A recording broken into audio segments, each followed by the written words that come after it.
Every NBA draft seems to carry with it a single player who defines the class. In 2023, that player was Victor Wembanyama, a towering French phenom who was billed as the best prospect since LeBron James.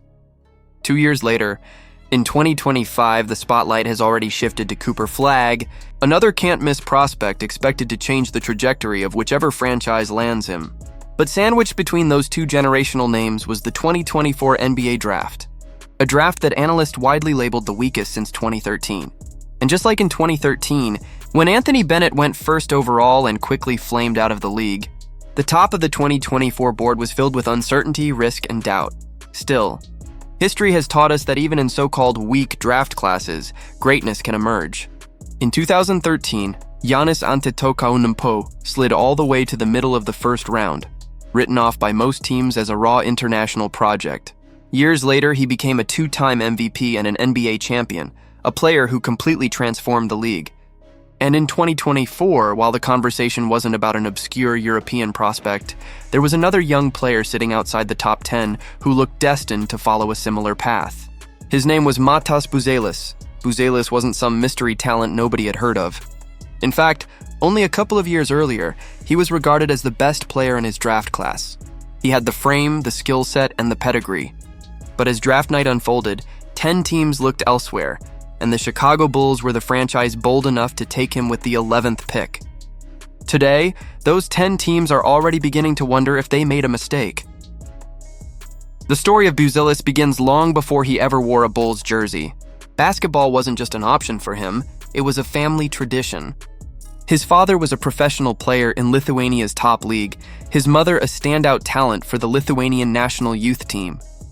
His maternal grandfather was a coach, while his paternal grandfather Petras was a legend of Lithuanian basketball, winning 6 championships with Žalgiris and representing the national team. With roots like that, Matas was born into a game that felt more like destiny than choice.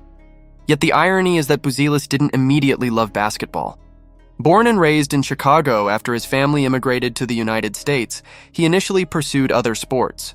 He excelled in swimming and gymnastics, even ranking as one of the top breaststroke swimmers in Illinois under the age of 12. Gymnastics sharpened his balance, flexibility, and body control. Swimming built his endurance and coordination. Without realizing it, he was laying the foundation for the athleticism and fluidity that would later define his basketball career. By high school, basketball had claimed him fully. He transferred to Brewster Academy, a powerhouse prep school in New Hampshire that had already produced NBA names like Donovan Mitchell. There, he played alongside Terrence Clark, a future lottery pick whose life was tragically cut short in a car accident.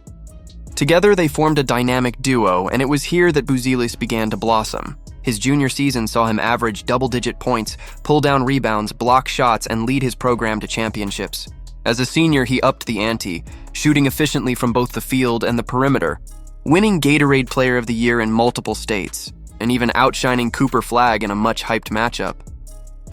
That game against Flagg sent shockwaves through the high school basketball world. Buzelis hit threes, finished through contact, and even delivered a LeBron-esque chase-down block that went viral. He followed that with appearances at the Jordan Brand Classic, the McDonald's All-American Game, and the Nike Hoop Summit. In the McDonald's All-American Dunk Contest, he stole the spotlight, proving that a lanky Lithuanian kid from Chicago could command attention in a gym full of 5-star prospects. It seemed like a smart move, and early flashes showed his potential.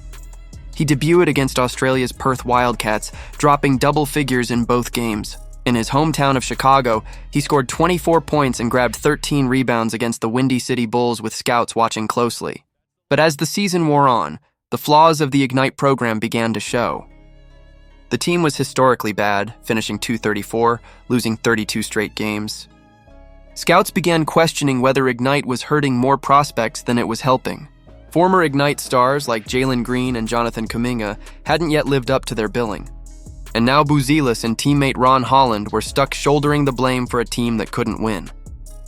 Suddenly, his draft stock slipped. Concerns about his efficiency, his rawness, and the losing culture around Ignite sent him tumbling from the top of mock drafts. Zachary Risacker and others leapfrogged him on boards. By draft night, he wasn't even in the top 10 conversation anymore, and that's when the Bulls stepped in. In Summer League, he wasted no time announcing himself. Against Golden State, he scored 28 points, hit threes, attacked the rim, and played with a confidence that turned heads. Fans were eager for his highly anticipated matchup against #1 pick Zachary Risacher, but Risacher didn't take the floor, fueling Buzelis' earlier remarks that the top prospect wanted no part of him. Over 5 Summer League games, he averaged 16 points, 4 rebounds, and filled the stat sheet with blocks and steals. It was enough to spark excitement, but not enough to guarantee him a rotation spot.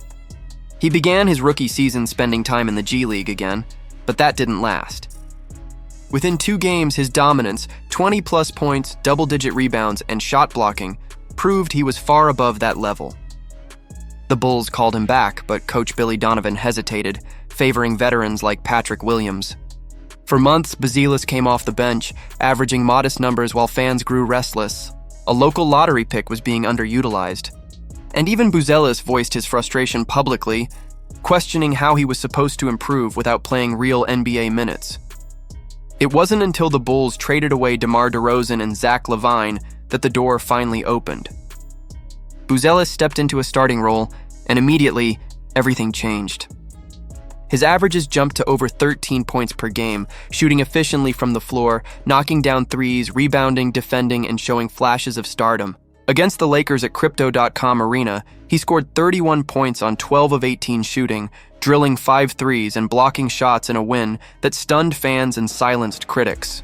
Against the Mavericks, he followed up with 28 points, 9 rebounds, and 6 assists, proving he could impact every facet of the game. For the season, his raw averages 8.6 points, 3.5 rebounds, and assist didn't jump off the page. But the leap he made once he became a starter was undeniable. His shooting splits of 45% from the field, 36% from 3, and 81% from the line hinted at a player who was only scratching the surface. More importantly, his versatility stood out. At 6'10", he could drive with either hand, finish at the rim, step back for jumpers, and defend multiple positions. He had the instincts of a guard, the size of a forward, and the mentality of a competitor. Yes, his dunk contest debut at All-Star Weekend was a disaster. After dazzling early, he failed several attempts, drawing criticism. But the fact that he was willing to risk embarrassment chasing greatness said everything about who he is. He wasn't there to play it safe, he was there to win. That mindset carried into the second half of the season, where his play helped spark the Bulls to an 18-15 finish, sneaking into the play-in tournament. They lost to Miami, but the hope was real again in Chicago, and it revolved around a 20-year-old rookie with superstar tools. When you break down his game, it's easy to see why so many scouts are revisiting their evaluations. He's ambidextrous around the rim, a 3-level scorer in the making, a secondary playmaker with vision, and a defensive force with both steals and blocks in his toolkit. He rebounds, he runs in transition, and he plays with a confidence that can't be taught. The only thing missing is strength, and that will come with time. Looking back, it's almost baffling that 10 teams passed on him. Redraft the class today, and there's a strong argument he goes #1 overall. Chicago may have landed the steal of the decade, and Buzelis looks every bit like the player who could turn a weak draft into one remembered for birthing a superstar. The question now is simple. Did 10 teams just fumble the future by letting Matas Buzelis slip through their fingers? Or is Chicago about to witness the rise of its next great icon? Let me know what you think down in the comments, and if you enjoyed this deep dive, make sure to like the video, subscribe to the channel, and hit that notification bell so you never miss the untold stories of the NBA's next generation.